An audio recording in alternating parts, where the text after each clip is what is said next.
امام عشق و محبت اعلیٰ حضرت فرماتے ہیں وہ سوئے لال ازار پھرتے ہیں، تیرے دن اے بہار پھرتے ہیں، تیرے در سے جو یار پھرتے ہیں، در بدر یوں ہی خار پھرتے ہیں۔ اس گلی کا گدا ہوں میں جس میں مانگتے تاجدار پھرتے ہیں۔ حضرات گرامی،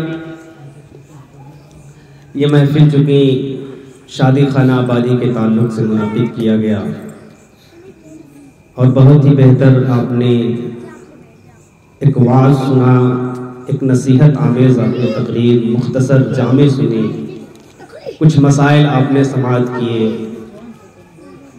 یقیناً اللہ تبارک و تعالی ہم سب کو ان سارے فرامین پر عمل کی توفیق عطا فرمائے، اور میں امید کرتا ہوں کہ سب سے پہلے اللہ ہمیں توفیق فرمائے، کیونکہ حضرت حضور حافظ ملت فرماتے تھے کہ قوم کے جو رہنما ہیں اگر ان کے عمل اچھے ہوں تو قوم بھی اچھی ہو جائے گی۔ تو کوشش کرتا ہوں کہ میں جو بولوں خود میں اس پر عمل کر لوں، اور جو میرے عمل میں چیزیں ہوتی ہیں میں اکثر وہی چیز بولا کرتا ہوں، اسی کی نصیحت بھی کیا کرتا ہوں۔ اگر میں جھوٹ بولتا ہوں تو ہرگز میں یہ پسند نہیں کرتا کہ لوگوں کو سچ بولنے کی میں تلقین کروں، لوگوں کو سچ بولنے کا میں ایک نظریہ پیش کروں۔ کیوں؟ اس کی وجہ یہ ہے کہ قرآن مجید میں ارشاد فرمایا گیا لما تقولون ما لا تفعلون، کہ وہ چیز تم کیوں کہتے ہو جو خود کیوں نہیں کرتے، وہ چیز تم کیوں کرتے ہو، کیوں کہتے ہو جو خود تم نہیں کیا کرتے۔ اب اس کا اثر کیا پڑتا ہے معاشرے پر، ہماری زندگی پر، ہماری نسلوں پر، کہ اگر ہم نماز نہیں پڑھتے، اپنے بچوں کو نماز کا حکم دیتے ہیں، اپنے بچوں کو نماز کے لیے مجبور کرتے ہیں تو بچہ منکر ہو جاتا ہے۔ منکر مطلب کیا؟ یعنی نماز پڑھنے سے انکار کر دیتا ہے کہ ہم نماز نہیں پڑھیں گے، طرح طرح کے بہانے۔ بعض دفعہ ایسا ہوتا ہے کہ اسی تعلق سے بچے گالیاں بھی دے دیا کرتے اپنے والدین کو، گالیاں بھی اگرچہ سامنے نہ دیتے ہو دل ہی دل دے دیا کرتے، لیکن یقین جانے اگر والدین کے خلق، والدین کے عمل بہتر ہوں گے، جب خود والدین نمازی ہوں گے تو بچوں کو پھر بتانے کی ضرورت نہیں پڑے گی، بچوں کو مجبور کرنے کی ضرورت نہیں پڑے گی، وہ خود اپنے والدین کے عمل کو دیکھ کر ہی سیکھ جائیں گے۔ اور کہا گیا کہ بچوں کی سب سے پہلی جو کلاس ہوتی ہے وہ ماں کی گود ہوتی ہے۔ ماں کے حرکات و سکنات کو جب بچہ دیکھتا ہے، ماں اگر مسکراتی ہے تو بچہ بھی مسکراتا ہے، ماں اگر بچے کی طرف جیب نکال کے اشارہ کرتی ہے تو بچہ بھی زبان اپنی نکالتا ہے، ماں بچے کو اگر ہاتھ سے اشارہ کرتی ہے تو بچے بھی ہاتھ سے اشارہ کرتے ہیں۔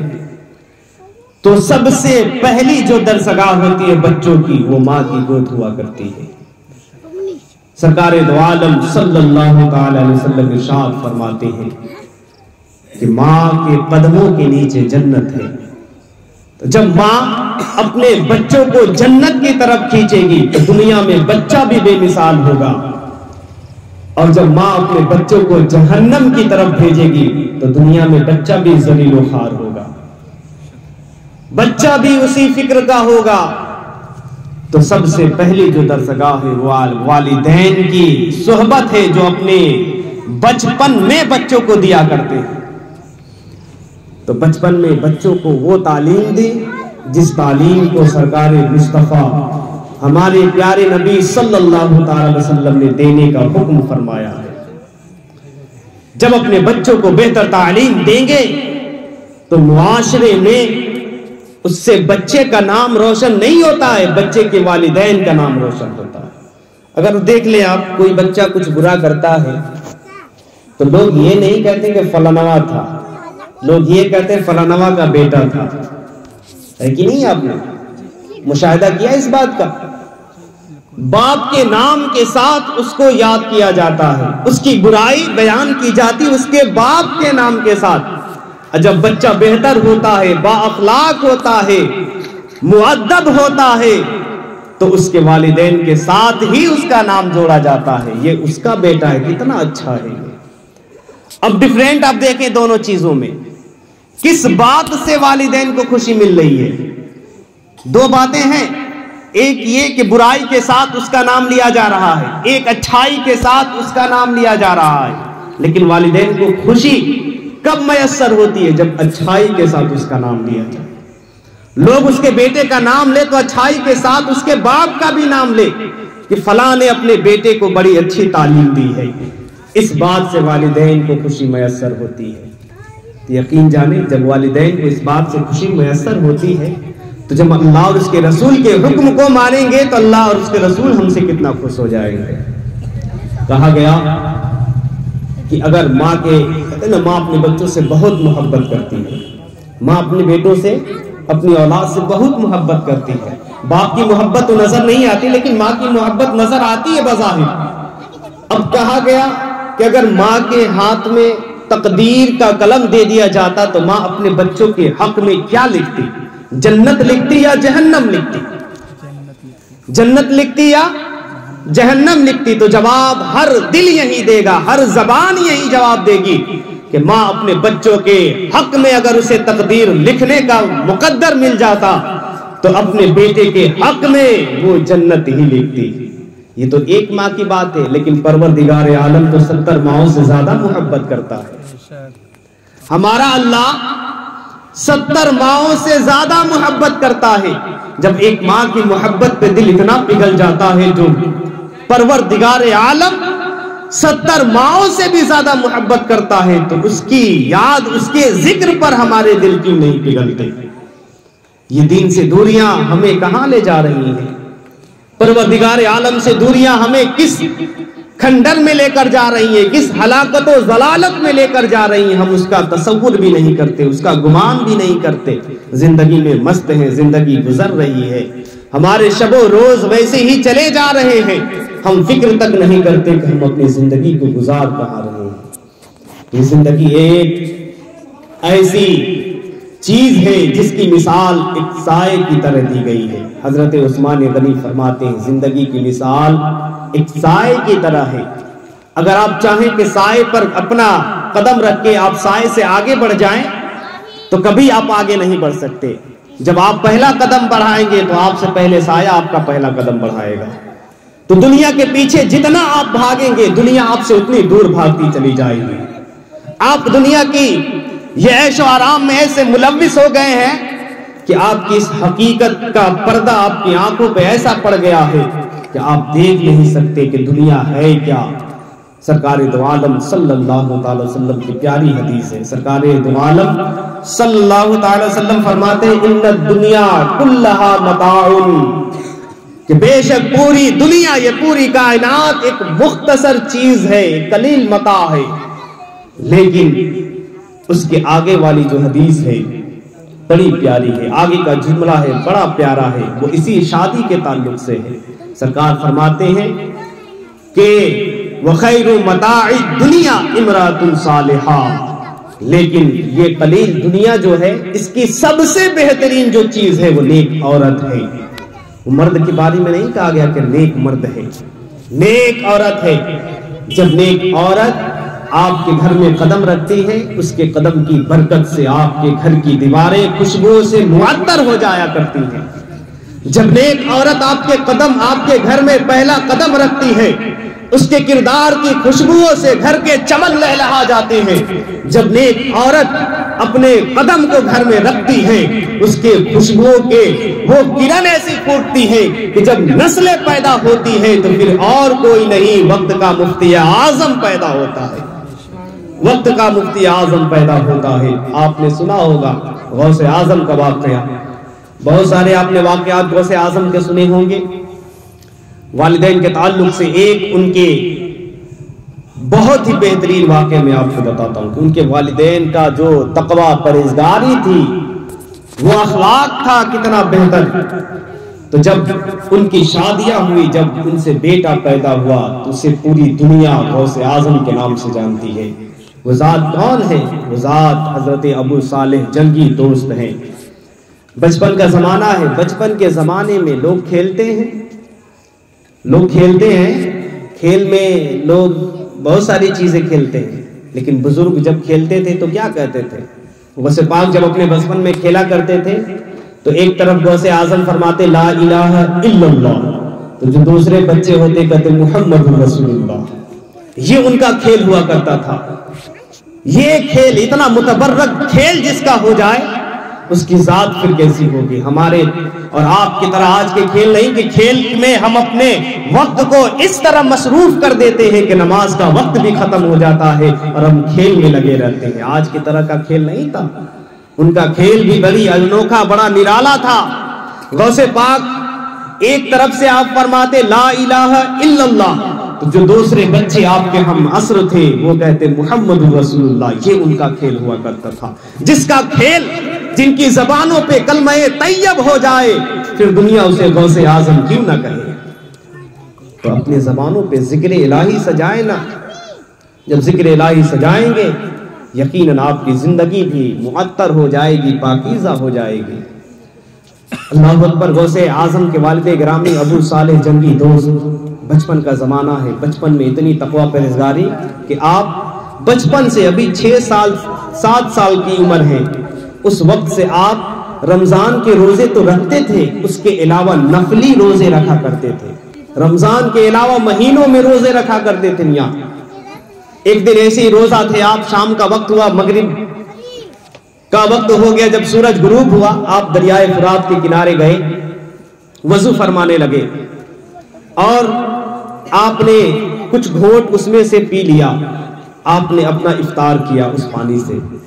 جب وضو کر کے آپ نے سوچا کہ اب نماز کے لیے کھڑا ہوا جائے، آپ نے دیکھا کہ دریا کے بہاؤ کے ساتھ، ندی کے بہاؤ کے ساتھ ایک بڑی ہی خوبصورت سیب بہتا ہوا آ رہا ہے۔ آپ اس سیب کو پکڑتے ہیں، بھوک تو لگی تھی، کئی دن سے فاقہ، کئی دنوں سے کھانا نہیں کھائے تھے، وہ بچپن کا زمانہ ہے، ابھی کئی دنوں سے 8-10 سال کی عمر ہے، ابھی کئی دنوں سے کھانا نہیں کھائے تھے، لیکن جب انہیں سیب نظر آیا دل میں ایک چاشنی پیدا ہوئی، خواہش پیدا ہوئی کہ بھوک تو لگی ہے، سیب بھی بڑا اچھا ہے، چلو کھا لیا جائے۔ سیب کھا لیتے، جب حلق سے نیچے سے گزرتا ہے، اس کی ٹھنڈک جب کلیجے پر پہنچتی ہے، تھوڑا اطمینان ہوتا ہے، تو سوچتے ہیں میں نے تو سیب کھا لیا، لیکن یہ کس کا سیب تھا؟ یہ سیب تھا کس کا؟ بغیر اس کی اجازت کے میں نے سیب کھا لی ہے، اور یہ اسلام میں جائز نہیں ہے۔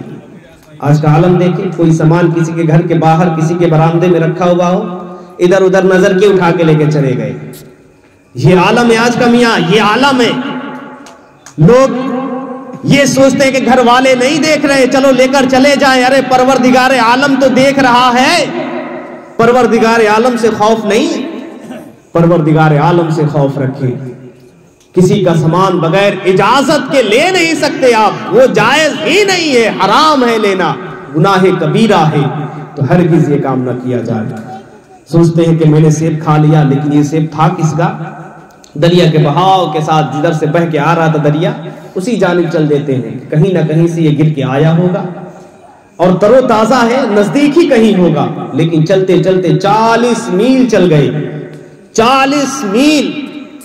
اللہ اکبر۔ جب 40 میل سے زیادہ آپ چلے، ایک باغ آپ کو نظر آیا جس کے احاطے کے بالکل سٹے ہوئے درخت تھا، اس کی ٹہنیاں اس ندی میں لٹکی ہوئی تھی۔ آپ نے خیال کیا ہو نہ ہو یہ سیب اسی درخت سے ٹوٹ کے گرا ہے، اور وہ سیب ہی کا درخت تھا۔ جب قریب جا کر آپ نے دیکھا اتفاقاً وہ سیب ہی کا درخت تھا، آپ کو یقین ہو گیا کہ یہ سیب اسی درخت سے گرا ہوا ہے۔ اندر جاتے ہیں، تلاش کرتے ہیں، اللہ اکبر۔ تلاش کرتے کرتے مالک کو ایک بڑے حسین و جمیل شخص اپنے حجرے سے نکلتے ہوئے باغ کی طرف آ رہے ہیں، اور وہ حجرہ اسی جانب ایک طرف اسی باغ میں تھا، اس سے نکلتے بڑی حسین و جمیل، چہرے پہ بزرگی ہے، داڑھیاں جو ہے سفید ہو چلی ہیں۔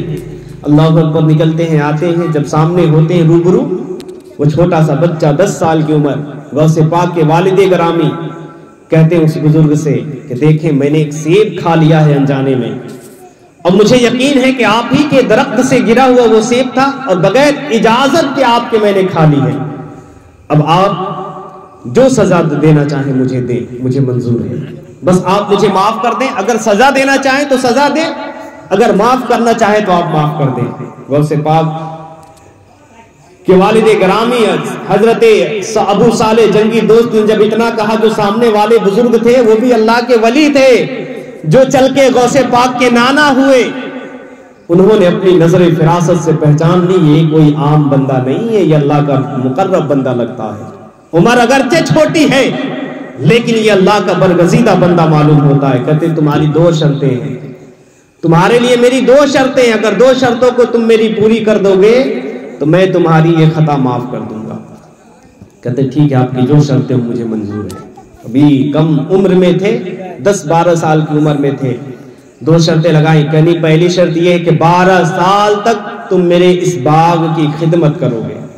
12 سال تک اس باغ کی خدمت کرو گے، یہ پہلی شرط ہے. جب یہ شرط پوری ہو جائے گی پھر دوسری شرط میں تمہیں بتاؤں گا. تیار ہو گئے. 10 سال کی عمر ہے، 10-12 سال کی عمر ہے، تیار ہو گئے. ایک سیب کھانے کے عوض میں 12 سال کی غلامی کی سزا ملی انہیں کہ 12 سال تک اس باغ کی دیکھ بھال کرنی ہے. تقویٰ پرہیزگاری کا عالم یہ تھا کہ بغیر پوچھے سیب کھا لیا تھا اور اس کے عوض میں آپ نے 12 سال کی غلامی قبول کر لی. ابھی 5-6 سال گزرے تھے، کئی سال بتائے، کسی نے 8 سال کہا، کسی نے 12 سال کہا، کسی نے 6 سال کہا، کسی نے 2 سال کہا. تو ابھی 5-6 سال کا وقفہ گزرا تھا. کچھ مہمان آئے آپ کے دروازے پر اس باغ میں، اس بزرگ کے کچھ مہمان آئے.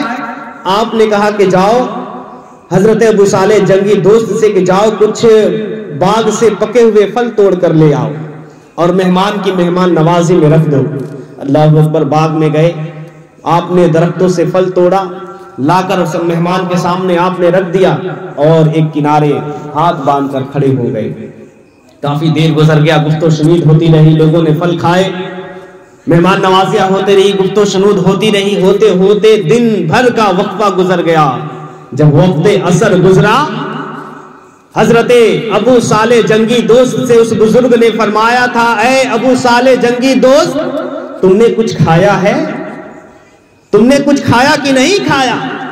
حضرت ابو صالح جنگی دوست کہتے ہیں کہ ایک بار بغیر پوچھے میں نے 1 سیب کھا لیا تھا، اس کی سزا میں نے 12 سال تک کاٹنی پڑی اور 12 سال کی مجھے سزا ملی ہے. اگر پھر میں دوبارہ بغیر آپ سے پوچھے سیب کھا لیتا تو مجھے کتنی اور سزا ملتی. یہ عالم تھا ان کی تقویٰ پرہیزگاری تھا کہ سامنے سیب رکھا ہوا ہے، وہ باغ کی حفاظت کر رہے ہیں لیکن پھر بھی وہ باغ سے بغیر پوچھے پھل نہیں کھاتے تھے. بغیر پوچھے اس پھل کے وہ نگہبان تھے، اس کی حفاظت کرتے تھے. اور تقویٰ پرہیزگاری کا عالم تھا کہ بغیر ان سے پوچھے ایک بھی پھل نہیں کھاتے تھے. یہ ان کے تقویٰ پرہیزگاری کا عالم تھا. جب یہ جواب انہوں نے سنا وہ بڑی متاثر ہوئے، کہنے لگے میں نے تمہاری پہلی شرط معاف کر دی.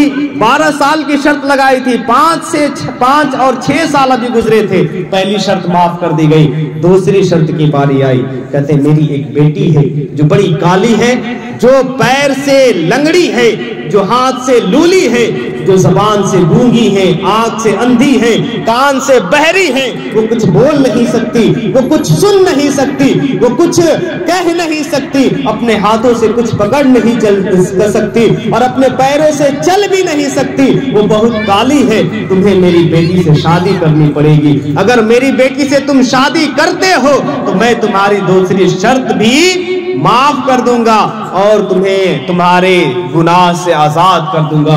جب اتنا سننا تھا، آپ کا تقویٰ پرہیزگاری کا عالم دیکھے. آج کا نوجوان ہوتا انکار کر دیتا کیونکہ وہ خوف الہی دل میں ہے ہی نہیں، اور ان کے دل میں جو خوف الہی تھی اس کا عالم یہ تھا کہ اتنی چیزیں جو عیوب تھے ان نقص کو سن کر بھی آپ تیار ہو گئے. لولی بھی ہے، لنگڑی بھی ہے، اندھی بھی ہے، بہری بھی ہے، گونگی بھی ہے، کالی بھی ہے، پھر بھی تیار ہو گئے کیونکہ میں نے خطا کی ہے اور میرے خطا کی سزا یہ ہے تو مجھے پوری کرنی ہے. آپ تیار ہو گئے، نکاح پڑھا دی گئی. اور جب آپ اپنی حجرے میں تشریف لے جاتے اپنی اہلیہ کے پاس، دیکھتے کیا ہے کہ حجرے میں بڑی جمیل، بڑی خوبصورت عورت بیٹھی ہوئی ہے جو اپنی آنکھوں سے دیکھ بھی رہی ہے. جب میں اندر گیا اس نے مجھے سلام بھی کیا, وہ میری باتوں کو سن بھی رہی ہے اور وہ مسکرا بھی رہی ہے. اس کے ہاتھ بھی سلامت ہے, اس کے پیر بھی سلامت ہے, بڑی حسین و جمیل ہے. جب دیکھتے کہتے یہ تو میری بیوی نہیں ہے, یہ تو میری بیوی ہرگز نہیں ہے. جو میرے بیوی کی کوالٹی بتائی گئی تھی وہ تو الگ بتائی گئی تھی, یہ اس کے بالکل برعکس ہے. الٹے قدم جب پیچھے ہوتے ہیں دروازے کے اوپری والے چوکھٹ سے ان کے سر پہ چوٹ لگتی ہے, خون بہنے لگتا ہے. اسی عالم میں آپ آتے ہیں, حضرت ابو صالح جنگی دوست آتے ہیں عبداللہ صومعی کے پاس اور کہتے ہیں کہ جو آپ نے اپنی بیٹی کی کوالٹی بتائی تھی کہ وہ اندھی ہے, لولی ہے, لنگڑی ہے, کالی ہے, جب میں حجرے میں گیا تو میں نے دیکھا بڑی حسین و جمیل وہ عورت ہے, کیا آپ کی بیٹی وہ نہیں ہے؟ تو آپ کی بیٹی کہاں ہے؟ اللہ اکبر. حضرت عبداللہ صومعی فرماتے ہیں وہ میری ہی بیٹی ہے. جب اتنا سنتے ہیں بڑی تعجب کرتے ہیں, کہتے ہیں آپ نے تو کہا تھا کہ آپ کی بیٹی لنگڑی ہے, آپ کی بیٹی لولی ہے, آپ کی بیٹی اندھی ہے, بہری ہے, گونگی ہے, کالی ہے, لیکن وہ تو بڑی حسین و جمیل ہے. اس کی آنکھیں بھی سلامت ہے, اس کے کان بھی سلامت ہے, اس کے ہونٹ بھی سلامت ہے, اس کی زبان بھی سلامت ہے, وہ بڑی حسین و جمیل ہے, اس کے پیر بھی سلامت ہے. اللہ اکبر. عبداللہ صومعی فرماتے ہیں اے ابو صالح جنگی دوست, میں نے اپنی بیٹی کو لنگڑی اس لیے کہا تھا کہ اپنے قدم اس نے ویسی جگہ پہ کبھی نہیں رکھی جہاں اللہ اور اس کے رسول نے منع کیا ہے. میں نے اسے لولی اس لیے کہا تھا کہ اپنے ہاتھوں سے وہ کام آج تک اس نے نہیں کیا جس سے اللہ اور اس کے رسول نے منع کیا تھا. میں نے اسے اندھی اس لیے کہا کہ اپنی نگاہوں سے اس نے کسی غیر مرد کو آج تک نہیں دیکھا. میں نے اسے گونگی اس لیے کہا تھا کہ اپنی زبان سے اس نے کسی غیر مرد سے تکلم نہیں کیا تھا. اور میں نے اسے بہری اس لیے کہا تھا کہ اس نے اپنی کانوں سے کبھی ایسی چیز نہیں سنی جس سے اللہ اور اس کے رسول نے منع فرمایا تھا. میں نے اسے کالی اس لیے کہا تھا اس کے جسم کے ایک بال کو بھی کسی غیر محرم نے نہیں دیکھا ہے. اللہ اکبر. جب عورت کا یہ عالم ہے اور مرد کا یہ عالم ہے, اتنا تقوی پرہیزگاری کا عالم ہے, جب بیٹا پیدا ہوا تو وقت کا غوث اعظم پیدا ہوا, وقت کا غوث اعظم پیدا ہوا. تو بتانے کا مقصد یہ ہے کہ جب والدین کے اخلاق اچھے ہوتے ہیں تو بیٹا بھی بہتر پیدا ہوتا ہے, بیٹا بھی اچھا پیدا ہوتا ہے. اللہ اکبر. بیٹوں کی تعلیم و تربیت اچھی دے, آپ اس معاشرے میں نہ پھنس کے رہ جائیں, اس معاشرے کی گندگی میں نہ پھنس کے رہ جائیں, بلکہ اپنے بیٹوں کو وہ تعلیم دے جس تعلیم سے آپ کا بیٹا دین بھی سیکھ لے اور دنیا بھی سیکھ لے. دین اس لیے سیکھنا ضروری ہے کیونکہ جب دین سیکھے گا تبھی والدین کی عزت کرے گا. آپ دیکھیں جب بیٹا انجینئر ہوتا ہے باپ ڈر کے بیٹے کے پاس جاتا ہے کہیں بیٹا مجھ سے ناراض نہ ہو جائے. جب باپ ڈاکٹر ہوتا ہے, بیٹا ڈاکٹر ہوتا ہے تو باپ اپنے ڈاکٹر کے پاس ڈر کے جاتا ہے. والدین اپنے بیٹے کے پاس ڈر کے جاتے ہیں کہیں میرا ڈاکٹر بیٹا مجھ سے ناراض نہ ہو جائے, کہیں ایسی کوئی الٹی سیدھی بات نہ کہہ دے اور ہماری زبان سے بھی کوئی ایسی بات نہ نکل جائے جس سے ہمارا بیٹا ناراض ہو جائے. اگر وقت کا بہت بڑا بزنس مین بھی ہو گیا تو والدین جو ہوتے ہیں ڈر کے اس کے پاس جاتے ہیں کہیں ہمارا بیٹا ہمارے آنے کی وجہ سے, ہمارے گفتگو کی وجہ سے کہیں وہ ناراض نہ ہو جائے. لیکن اگر آپ نے اپنے بیٹے کو دین سکھایا تو یقین جانے یہ دین سیکھنا اتنا بہتر ہے کہ جب بیٹا اپنے باپ کے پاس جائے گا تو یہ سوچ کے جائے گا کہ اگر میرا کوئی کام میرے والدین کو اگر نہ پسند آ گیا تو میری دنیا بھی خراب ہو جائے گی, میری آخرت بھی خراب ہو جائے گی.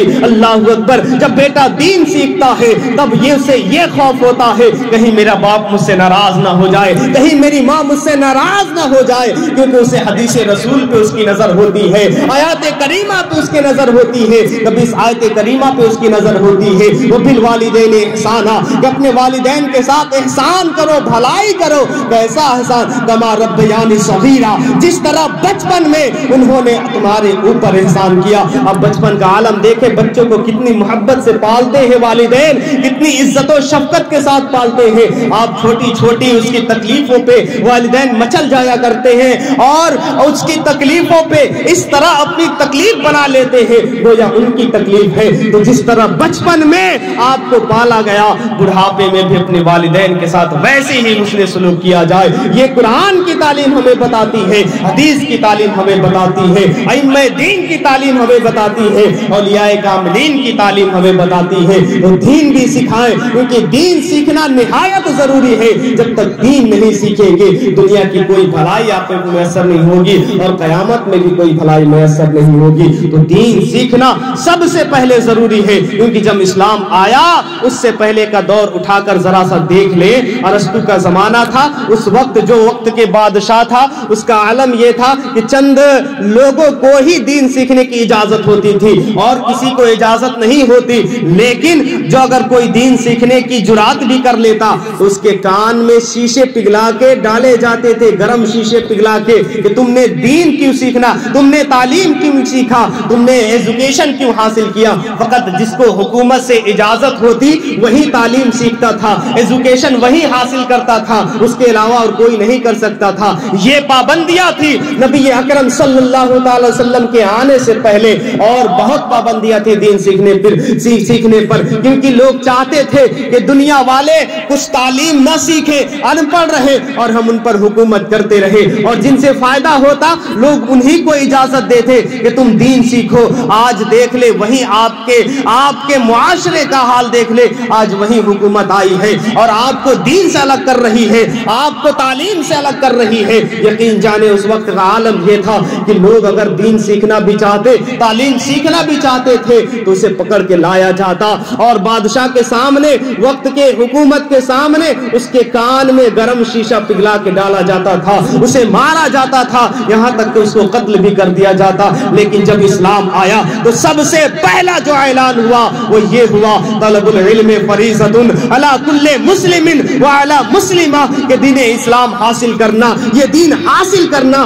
تعلیم حاصل کرنا ہر مسلمان مرد و عورت پہ فرض ہے۔ یہ دین کی حقانیت ہے، اسلام کی حقانیت ہے، جس نے ہمیں دین سیکھنے کا ایک بہترین موقع عطا کیا، جس نے اپنے دین سیکھنے کا ایک بہترین نظام فراہم کیا، جس کے ذریعے سے اپنی دنیا کو بھی ہم اچھا کر سکتے ہیں اور اپنی آخرت کو بھی ہم اچھا کر سکتے ہیں۔ اسلام کی حقانیت کو سمجھیں، اپنے معاشرے کی گندگی میں نہ پھنس کے رہ جائیں، اپنے بچوں کو بہتر اخلاق سکھائیں، بہتر عمل سکھائیں۔ جب بہتر عمل سکھائیں گے یقین جانے وہ بچے بھی آپ کی تعظیم کریں گے، وہ بچے آپ کے پڑوسیوں کی بھی تعظیم کریں گے، آپ کے دوستوں کی بھی تعظیم کریں گے، آپ کے رشتہ داروں کی بھی تعظیم کریں گے۔ یہ دین اسلام کی ایک بہترین اخلاق ہے جو مصطفیٰ کریم نے ہمیں عطا کیا ہے۔ اسی لیے تو کہا گیا لقد کان لکم فی رسول اللہ اسوۃ حسنہ، کہ تمہارے لیے زندگی میں سب سے بہتر کوئی نمونہ ہے تو وہ اخلاق مصطفیٰ ہے، وہ نظام مصطفیٰ ہے۔ جس نے اخلاق مصطفیٰ کو اپنا لیا، جس نے نظام مصطفیٰ کو اپنا لیا، اس کی دنیا بھی سنور گئی، اس کی آخرت بھی سنور گئی۔ تو اپنے بچوں کو بہتر تعلیم دیں، اچھی تعلیم دیں۔ اب دیکھیں پہلے کا زمانہ، ہم سے بڑوں کا زمانہ آپ دیکھیں، جیسے یہ چچا ہمارے بیٹھے ہوئے، ان سے پوچھیں کہ اگر ان کے پڑوسی کے لوگ انہیں ڈانٹتے تھے تو یہ انہیں الٹا جواب دیتے تھے۔ آپ کے بڑے دادا بیٹھے ہیں، آپ ان سے پوچھیں اگر ان کے پڑوسی، باپ نہیں، چچا نہیں، پڑوسی کی میں بات کر رہا ہوں، اگر پڑوسی کوئی ڈانٹتا تھا تو کیا یہ الٹا پلٹ کے جواب دیتے تھے؟ ذرا پوچھیں آپ اپنے بڑوں سے۔ ہرگز نہیں۔ کیوں نہیں؟ اس لیے کہ ان کے دل میں عزت ہوا کرتی تھی، ان کے دل میں اپنے بڑوں کی عزت ہوا کرتی تھی، میاں عزت۔ اور وہ کیسے حاصل ہوتی تھی؟ وہ دین مصطفیٰ سے حاصل ہوتی تھی۔ پہلے کے لوگ دین اسلام کی تعلیم کو اپنے بچوں میں پیوست کرتے تھے، اسے ایک بہترین جامہ بنا کر اپنے بچوں کے لیے پیراہن بناتے تھے اور انہیں ملبوس کراتے تھے۔ یہ دین اسلام کی تقویت تھی اس وقت۔ لیکن آج کے زمانے میں دیکھ لیں، پڑوسی تو دور کی بات، چچا تو دور کی بات، اگر باپ بھی کوئی بات کہہ دیتا ہے جس سے بیٹے کو ناگوار گزرتا ہے تو بیٹا پلٹ کے اسے جواب دیتا ہے۔ یہ عالم آ گیا، یہ عالم آ گیا ہے۔ اور کیوں آیا ہے یہ؟ کیونکہ ہم نے اپنے بچوں کو دین کی تعلیم نہیں دی، ہم نے اپنے بچے کو قرآن کی تعلیم نہیں دی۔ جس نے قرآن کی آیت پڑھی ہوتی وہ بالوالدین احسانا، تو اپنے باپ کو کبھی وہ اس طرح کے الفاظ نہیں کہتا، اس کے دل میں باپ کے لیے عزت ہوتی۔ ولا تقل لهما اف ولا تنهرهما، اگر پڑھایا گیا ہوتا اپنے بچوں کو پڑھاتے ہم تو یقین جانے ہمارے بچے آج اپنے والدین کو اس طرح سے رسوا نہ کرتے، اس طرح سے ان کے زبان پر اپنی زبان درازی نہیں کرتے۔ بس ہماری کمی ہے کہ ہم نے اپنے بچوں کو دین کی تعلیم سے دور کر دیا ہے۔ دین کی تعلیم سے بالکل اس طرح سے منفرد کر دیا ہے کہ گویا دین کی تعلیم ان کے لیے ضروری ہی نہیں۔ یہ جو فکر ہمارے درمیان پیدا ہو گئی ہے، ایک ایسی فکر پیدا ہو گئی ہے کہ جس سے یہ دنیا ہلاکت کی طرف بڑھ رہی ہے۔ دیکھیے عورتوں کی بات آئی، بس چند منٹ میں گفتگو کر کے رخصت ہو جاؤں گا انشاءاللہ، کیونکہ اذان کا بھی وقت ہونے والا ہے۔ عورتوں کی بات آئی، دیکھیں سرکار دو عالم صلی اللہ علیہ وسلم کی زندگی کے بارے میں آپ نے سنا، اسلام میں جو شادیاں ہیں، شادیوں کے بارے میں آپ نے سنا کہ جو عورتیں پاکیزہ معلوم ہوں، جو عورتیں بھلی معلوم ہوں، ان سے شادی کی جائے۔ تو ایسا نہیں، اس کا مطلب بالکل یہ نہیں کہ ہم گھوم گھوم کے عورتوں کا نظارہ کریں، پھر دیکھیں، پھر ان کو پسند کریں، نہیں، بالکل اس کا مطلب نہیں ہے۔ ایک حدیث پاک سن لیں آپ کو، اور یہ جو بات ہے کہ تمہارے نظر میں جو بھلی عورتیں ہوں، اور جو آج کا معاشرہ ہو گیا ہے، ایسا نہیں کہ گھوم گھوم کر 1000 عورتوں کو دیکھا جائے اور پھر پسند کیا جائے، بالکل اس کا مطلب یہ نہیں۔ سرکار دو عالم کی بارگاہ میں ایک صحابی رسول حاضر ہوتے، کہتے ہیں یا رسول اللہ، جب کسی عورت پہ پہلی نظر پڑ جائے تو کیا حکم ہے؟ سرکار فرماتے ہیں معاف ہے۔ اچانک جو نظر کسی عورت پہ پڑ جائے، اچانک اگر کسی عورت پہ نظر پڑ جائے، صحابی رسول عرض کرتے ہیں یا رسول اللہ اس کا کیا حکم ہے؟ اللہ کے پیارے محبوب فرماتے ہیں وہ معاف ہے۔ لیکن سرکار نے اور آگے ارشاد فرمایا، جملہ سنیں، سرکار ارشاد فرماتے ہیں مگر پلٹ کے پھر دوبارہ اگر کسی نے دیکھا جان بوجھ کر اسی عورت کو یا کسی اور بھی عورت کو، وہ گناہ ہے، وہ گناہ ہے۔ تب گھوم گھوم کر اگر ہم 1000 لڑکیوں کو دیکھیں تو یہ گناہ ہے میاں۔ ہم کسی عورت کو بھلی معلوم کرنا چاہتے ہیں تو اس کے گھر کے احوال کو ہم پتہ کریں، اس کے گھر کے اخلاق کو ہم پتہ کریں، اس کی پاکیزگی کو ہم پتہ کریں، اس کی پاکیزگی کیا ہے، اس کے اخلاق کیا ہے، تب جا کے آپ کو اس عورت کے بھلے ہونے کا مفہوم سمجھ میں آئے گا۔ یہ نہیں کہ شکل و صورت سے اچھی لگی تو اچھی ہے، نہیں، ہر شکل و صورت میں اچھی لگنے والی چیز اچھی نہیں ہوتی۔ جب جنت و دوزخ کو بنایا گیا، جبرائیل کو اللہ نے حکم دیا کہ ذرا جاؤ جنت اور دوزخ کا ذرا مشاہدہ کر لو تو کہ دکھنے میں ہیں کیسے جنت و دوزخ۔ حضرت جبرائیل گئے، جنت کو آپ نے دیکھا، بڑی مشکلوں کا ایک پردہ رکھا گیا جنت کے اوپر، جنت کے اوپر انہوں نے ایک پردہ دیکھا، ایک پردہ، اس پردے پہ کیا دیکھا آپ نے؟ بڑی مشکلات ہیں، بڑی تکلیفیں ہیں، بڑی آزمائشیں ہیں، لیکن اس پردے کے نیچے جو جنت ہے اس کے نعمات کی اگر ہم سراہنا کریں، اگر ہم تعریفیں کریں تو جہاں ہماری تعریفیں جا کے رک جائیں گی وہاں سے جنت کی نعمتوں کی تعریف شروع ہوتی ہے۔ تو جنت کے اوپر ایک پردہ لگا ہوا تھا جس پہ بڑی مشکلیں، بڑی آزمائشیں، بڑی تکلیفیں رکھی ہوئی، اور جب جہنم کے قریب آپ گئے حضرت جبرائیل تو آپ نے دیکھا کہ بڑی عشائشیں رکھی ہوئی ہیں، شراب کی بوتلیں، عشائشوں، عیاشی کی سامانیں، بڑی خوشیاں رکھی گئی ہیں۔ جبرائیل بڑی حیران ہوئے، پروردگار عالم کی بارگاہ میں حاضر ہوئے، عرض کرتے مولا تو نے تو جنت کی تعریف بڑی عجیب لفظوں میں کی ہے کہ جنت بڑی اعلیٰ چیز ہے، اس کے اندر جو چیزیں ہیں بڑی بہتر ہے، بڑے اچھے ہیں، اور جہنم کی تو نے جو مذمت کی ہے اس کے اندر میں نے دردناک عذاب کو رکھا ہے، لیکن میں نے اس کو برعکس دیکھا ہے۔ میں نے جنت کو دیکھا کہ اس میں بڑی آزمائشیں مجھے نظر آئی، بڑی تکلیفیں نظر آئی، بڑی مصیبتیں نظر آئی، مولا اس کا مجھے پس منظر سمجھ میں نہیں آیا۔ اور میں نے جہنم کو دیکھا کہ اس پہ ایک پردہ پڑا ہوا ہے جس پر بڑی آرام و سکون رکھا، آرام و سکون اور عیاشیاں، عشائشیں رکھی ہوئی ہیں، حالانکہ تو نے کہا تھا جہنم میں بڑی دردناک عذاب ہے، مولا آخر اس کا منظر کیا ہے، اس کا حال کیا ہے، مجھے سمجھ میں نہیں آ رہا، تم مجھے بتا مولا۔ اللہ رب العزت ارشاد فرماتا ہے کہ جنت میں جو لوگ داخل ہوں گے ان کے لیے میں نے دنیا میں مشکلیں رکھی ہیں، ان کے لیے میں نے دنیا میں مصیبتیں اور آزمائشیں رکھی ہیں، جو ان مصیبتوں اور آزمائشوں سے آگے نکل گیا اور میری رضا جس نے حاصل کر لی وہ جنت کے نعمتوں سے سرفراز کیا جائے گا۔ اور میں نے جہنم کے اوپر جو آرام کا پردہ ڈال رکھا ہے، جنہوں نے دنیا میں آرام اختیار کیا، جنہوں نے دنیا میں عیاشیاں اختیار کی، جنہوں نے دنیا میں عشائش اختیار کی، پھر ان کے لیے جہنم کا دردناک عذاب ہے۔ تو یہ جو بھلی چیزیں ہیں، کیونکہ جنت بھلی چیز ہے تو بھلی چیز اچھی دکھنی چاہیے، لیکن اوپر اللہ نے وہ پردہ رکھا ہے جس پر مصیبتیں ہیں، جس پر آزمائشیں ہیں، تو ہر بھلی چیز اوپر سے دیکھنے میں اچھی نہیں ہوتی۔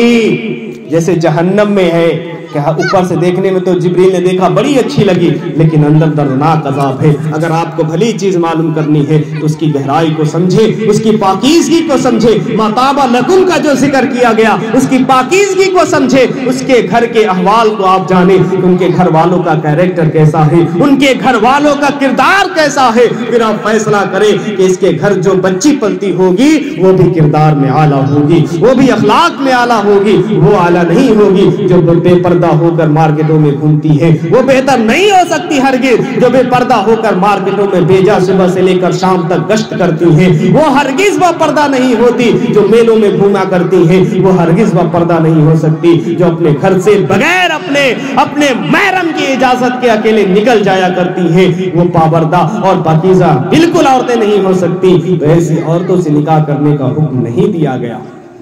باپردہ اپنے بچیوں کو آپ باپردہ بنائیں، اپنے بیٹوں کو آپ بااخلاق بنائیں۔ جب اپنے بیٹوں کو اخلاق مند بنائیں گے، پاکیزہ بنائیں گے، تو یہی ہمارے لیے آخرت میں وہ ذخیرہ بن کر سامنے آئیں گے۔ پروردگار عالم انہی نیک بچوں کے صدقے میں والدین کی مقبولیت اور ان کی مغفرت بھی فرماتا ہے۔ اللہ تعالی ہم سب کو اپنے اور اپنے حبیب صلی اللہ علیہ وسلم کی تعلیم پر عمل کرنے کی توفیق عطا فرمائے، اور جو یہ شادی خانہ آبادی ہونے والی ہے مولا اس میں خوب کو برکتیں عطا فرمائے، خوب کو انسیت و محبت عطا فرمائے، اور شریعت مطہرہ کے دامن میں زندگی گزارنے کی توفیق عطا فرمائے۔ وما علینا الا البلاغ، استغفر اللہ ربی من کل ذنب و اتوب الیہ۔